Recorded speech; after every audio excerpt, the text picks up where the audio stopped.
Every day in the USA, people find themselves in court.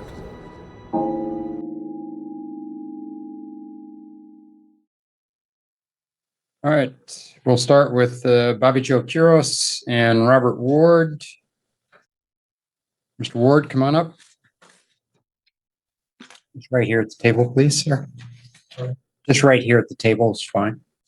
And Ms. Quiros and Mr. Ward, if you would each raise your right hands for me, please. You swear the testimony in this case will be the truth, the whole truth, and nothing but the truth. I do. And Ms. Quiros, make sure you speak up. I barely heard that. I do. So you work at a medical clinic, is that right? I do, sir. Okay. And Mr. Ward was a patient at that clinic? He was. And in the course of being a patient at that clinic,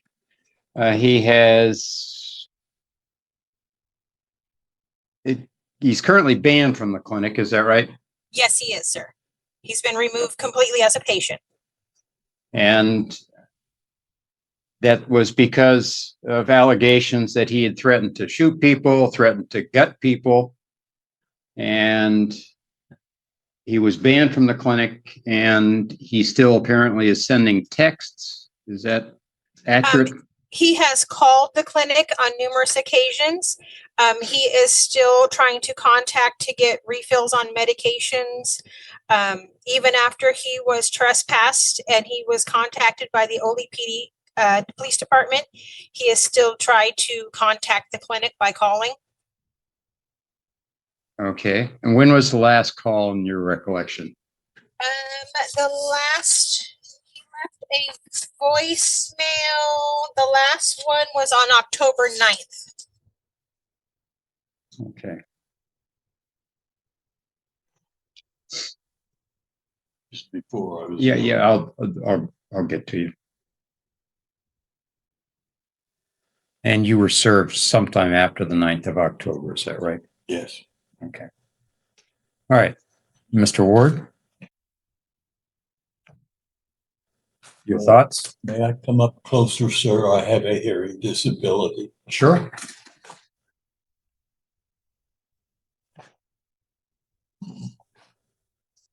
Were you able to hear what Ms. Quiros said? Yes. Okay. So what would you like to tell me?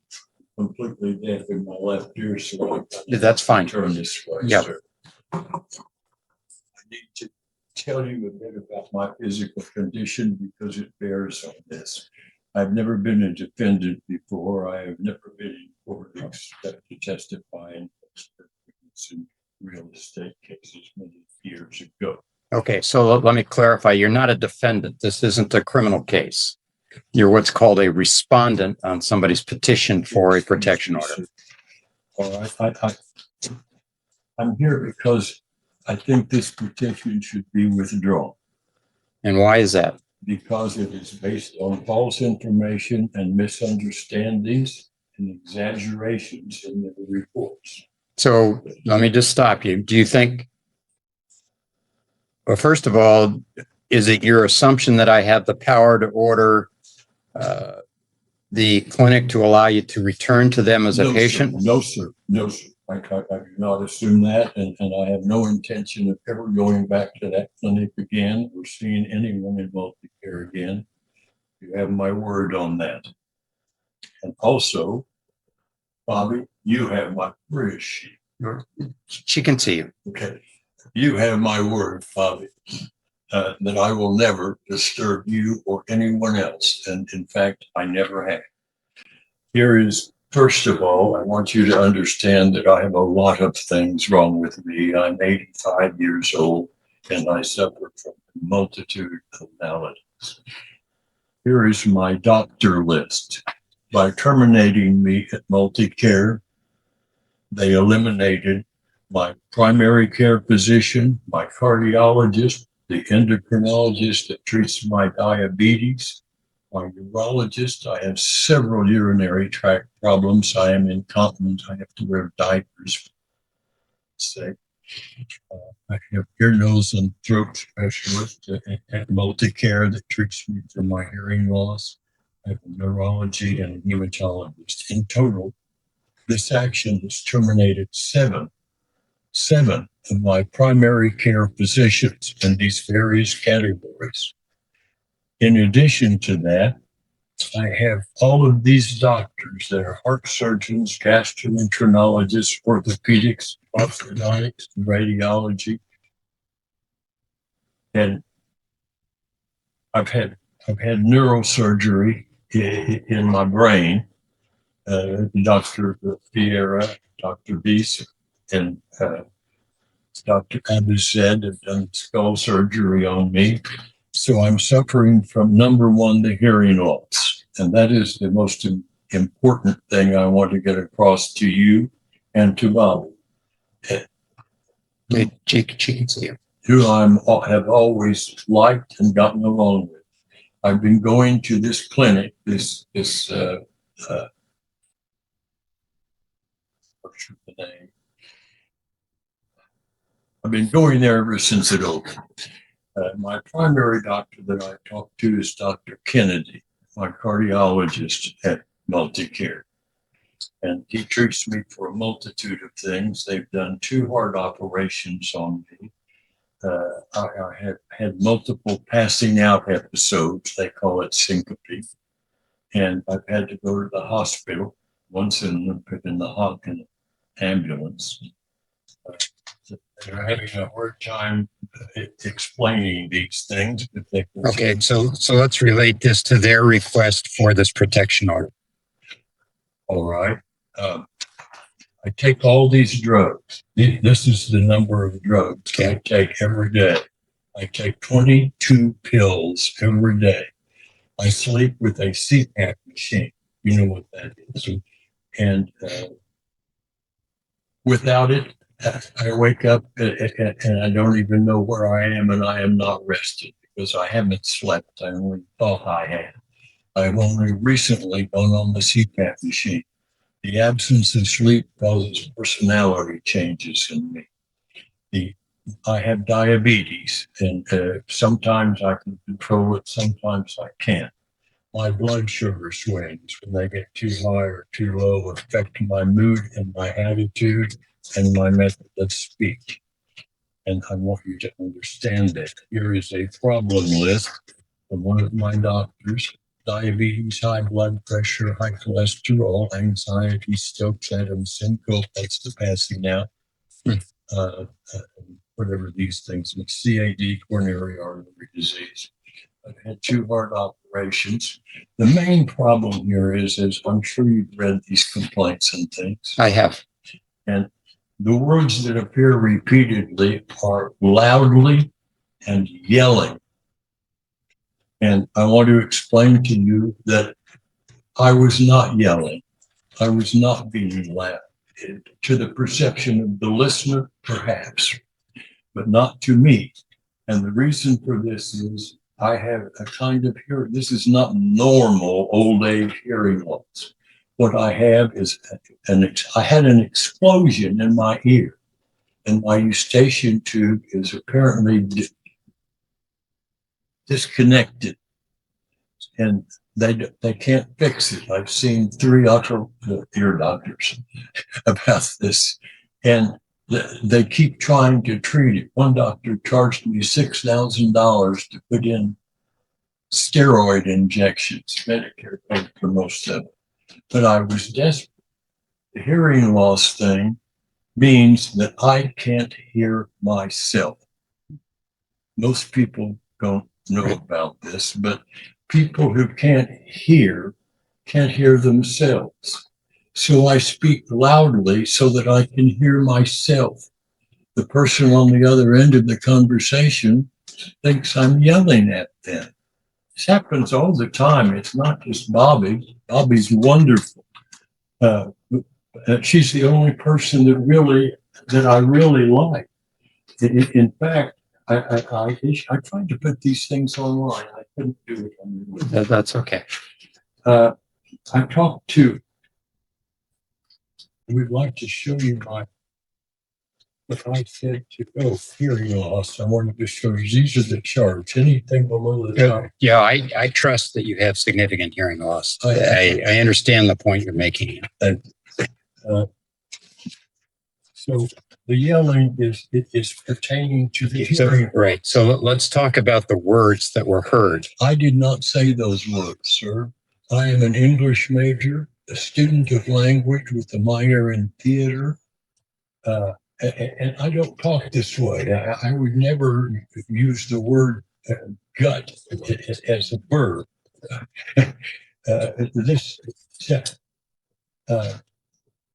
Did you ever threaten anybody at Multicare? Absolutely not.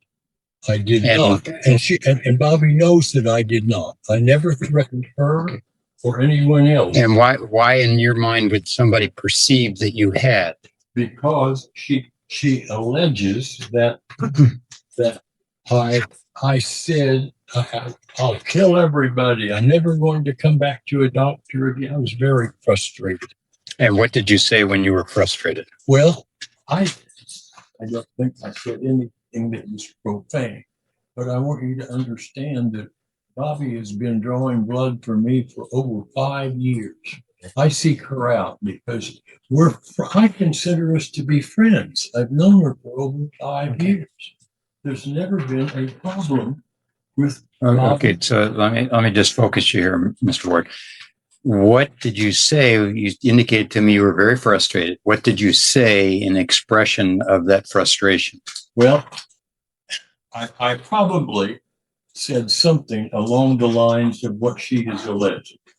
I said, I'm just sick and tired. Well, as you can see from this doctor list, I have 20 doctors. Right, I saw I have that. to go to 3 different, some weeks I have to go to 3 different doctors. 3 different ones, and they're very inflexible on their appointments, and they're very hard to get into. I'm trying to find my statement about what I think happened that day, in contrast to Bobby's description of the same meeting. Okay, so let me ask you another question. Ms. Kuros indicates that you had been banned from Multicare because of this incident and perhaps others, and that you continued to contact Multicare after being told not to. Talk to me about that. No, yes, I can explain that. Okay. I lost my cane. Very important to me. I have several other ailments I haven't even mentioned to you. And I presumed I had left it in Bobby's office, in Bobby's lab office. And the reason I called the clinic, I knew none of this, you understand. All of this happened before there was any of these orders issued or the police contacted. I was calling the clinic to ask Bobby if I left my cane in her office. And that was all. It was all. Only reason. So you haven't seen this because I have been unable to, as I said, upload it to the file. But if I just read this, it's only a paragraph. Go ahead and read that one paragraph. It says,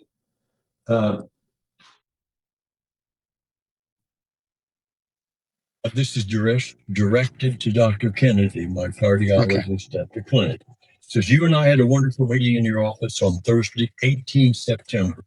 I jokingly said I deserved the Nobel Prize for curing my diabetes. You demurred and ordered a series of blood tests.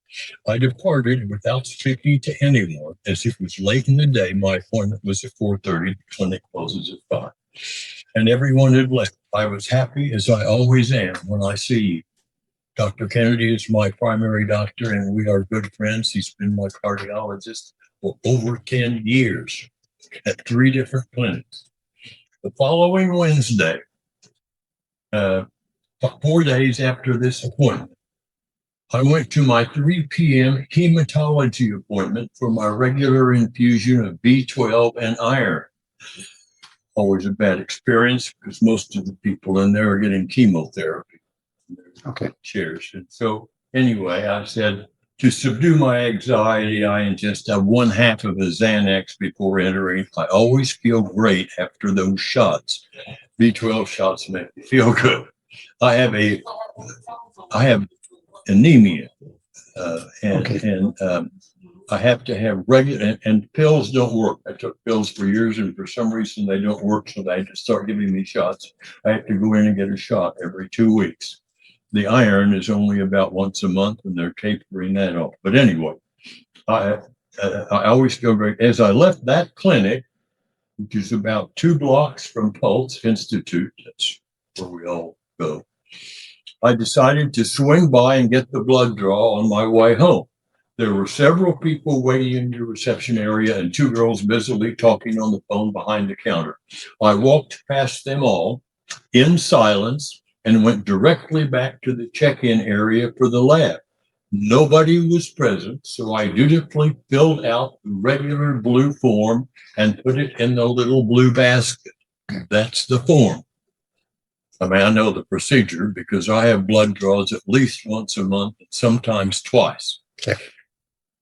And put it in the basket as usual. There was one other blue form in the basket ahead of mine. I stood in place and waited in silence because I know these things don't take long and that Bobby would be with me shortly.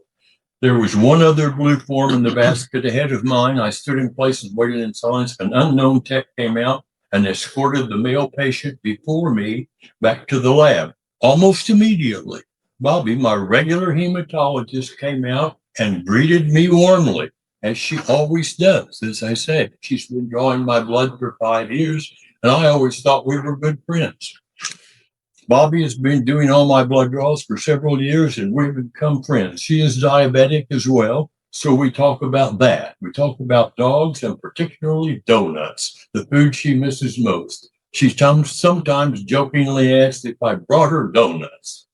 We joke and laugh a lot together. This is over a 5-year period. Okay.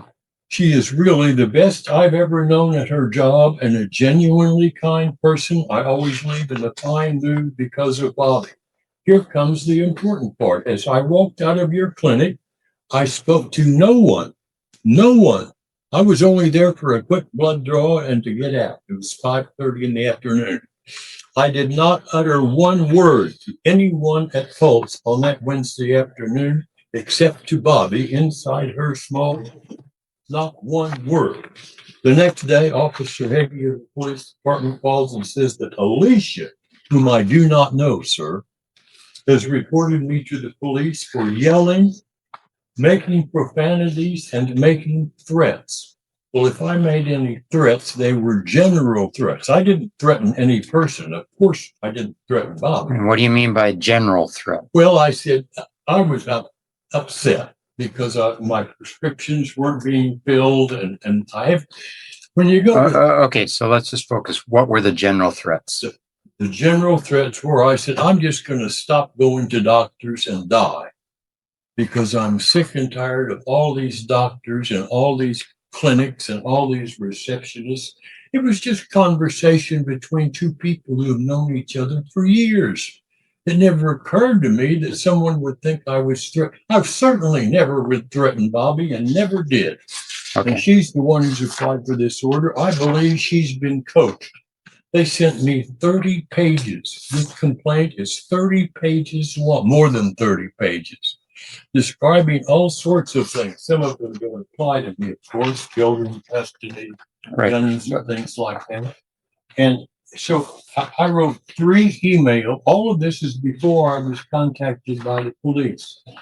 I wrote 3 emails to Dr. Kennedy. And I wish you could read them, sir. I said, some horrible misunderstanding has occurred. A person in your office named Alicia has called the police department. Additionally, Alicia has unilaterally banned me from all multi-care clinics without reason. The police officer directed me to call Alicia. That's why, and I have his statement telling me to do that. That's why I called the clinic, because the police officer told me to call her. Also, I was trying to locate my cane. That's why I asked for Bobby. Did I leave my cane in your office? Was all I wanted to say to her. I hadn't been contacted by the police or thrown out of the clinic or any of that.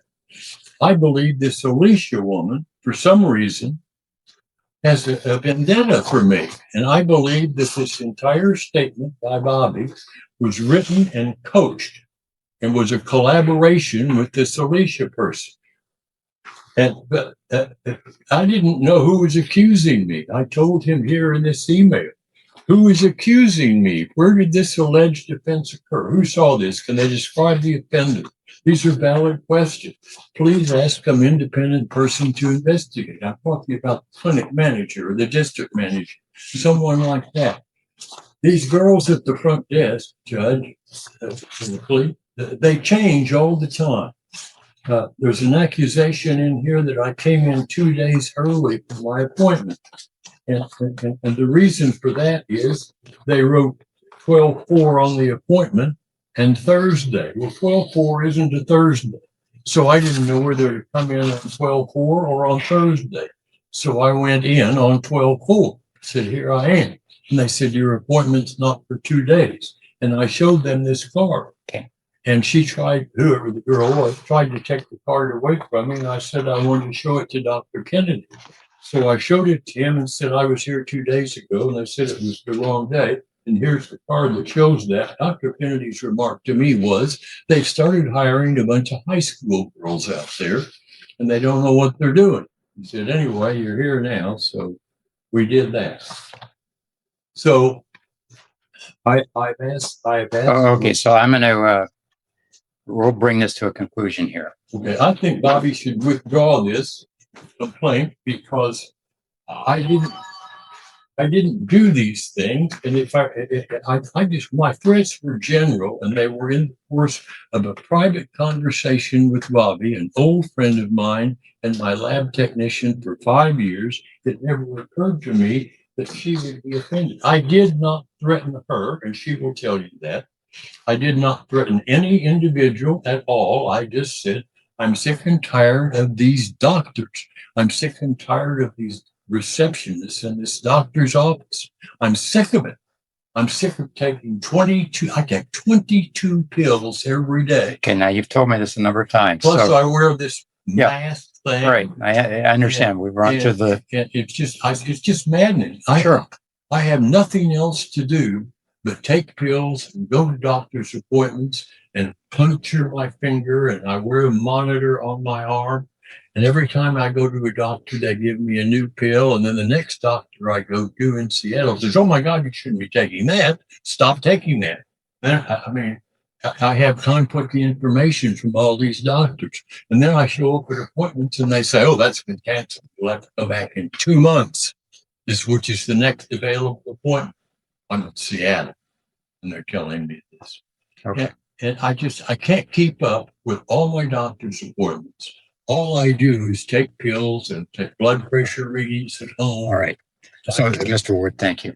I understand your frustration. I would be very frustrated if that was my life too. So, thank you. I think anyone would. I think Okay. Bobby, given the circumstances and given the facts and given the benefit of time to think about this, she will realize. Okay, I'm going to give her a chance. So you can go ahead and. We've had 100 encounters. And, well, okay. No, I'm just going to send you back to your table there. Thank you, sir. her statement says very clearly that she never had a problem with me before. Okay. And when I left, I said thank you to her, and we were very friendly. If you read her statement, you saw that. I did. There were All no right. complaints in that. Thank you, Mr. Ward. Thank you for your time, sir.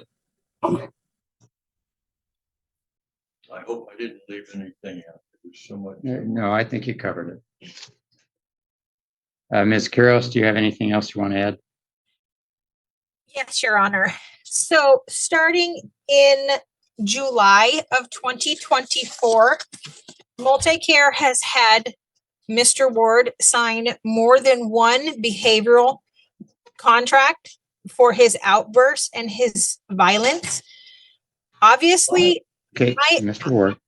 I cannot be coerced into doing anything. I will guarantee you that. I personally, because I am an older woman than the other techs and things. I take care of him because I believe I can handle him as a person. Some of the younger girls, some of the younger techs become very fearful of him because of his voice.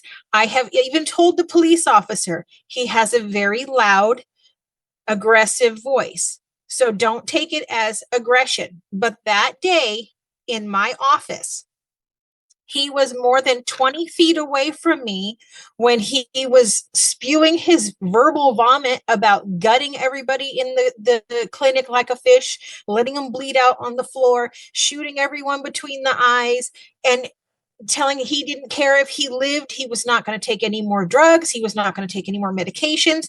To me, that's a psychotic episode. I did my job. I got him out of the clinic without getting him any more roused up. I went to Alicia, who is the assistant manager for pulse cardiology, and I presented her with, this is what happened. He is threatening violence in the clinic. Nobody coerced me.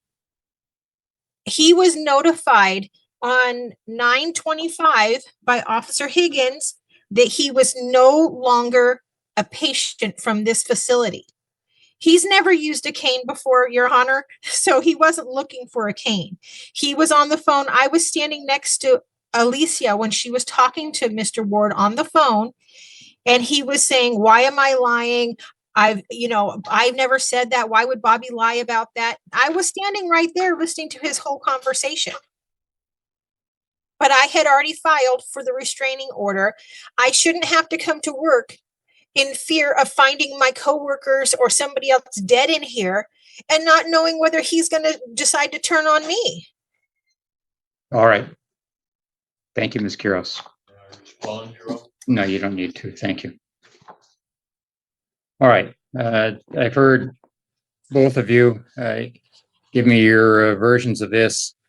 Clearly, Mr. Ward is frustrated with the current state of his life at the age of 85 and all the different things he has to do to try to keep adding years on.